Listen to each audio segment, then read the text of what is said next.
Manuel d'Épictète, par Arrien, deuxième partie.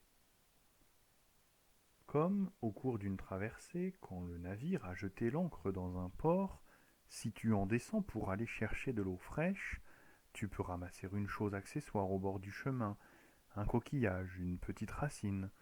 Il te faut pourtant avoir l'esprit tendu vers le bateau, et te retourner constamment de peur que, peut-être, le pilote ne t'appelle et que, s'il t'appelle, tu doives abandonner toutes ces choses afin que tu ne sois pas embarqué dans le navire, ficelé comme un mouton. De la même manière, dans la vie, si à la place d'une petite racine ou d'un coquillage on te donne une femme et un enfant, rien n'empêche. Mais si le pilote fait retentir son appel, cours vers le navire, en laissant toutes ces choses, sans te retourner en arrière. Et si tu es vieux, ne t'éloigne pas un moment loin du navire, de peur qu'il arrive que tu manques à l'appel.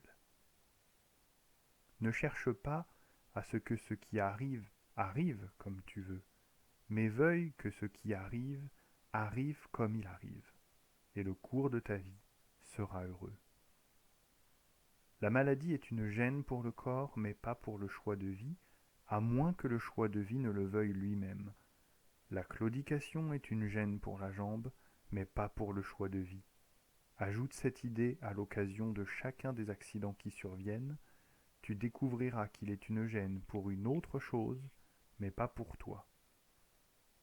À l'occasion de chaque représentation qui se présente à ton esprit, souviens-toi de te retourner vers toi-même et de chercher la faculté que tu possèdes pour en user avec cette représentation. Si tu vois un beau garçon ou une belle fille, tu trouveras une faculté pour cela, la maîtrise de soi. Si c'est le dur travail qui t'est imposé, tu trouveras l'endurance. Si c'est l'injure, tu trouveras la patience.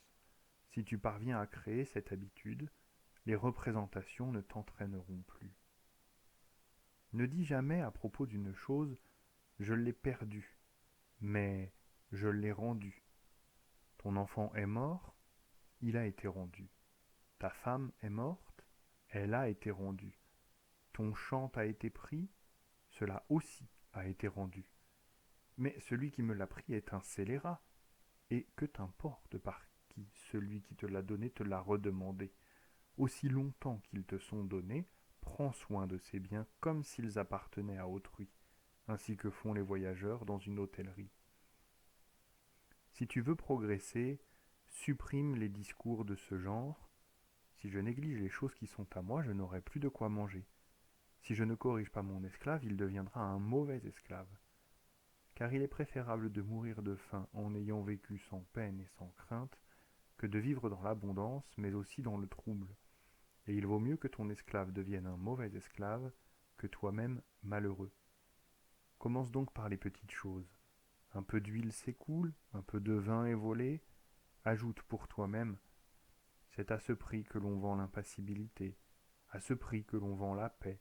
On n'a rien gratis.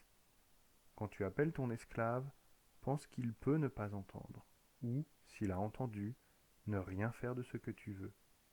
Mais il n'est pas dans une situation si favorable que la paix de ton âme dépende de lui.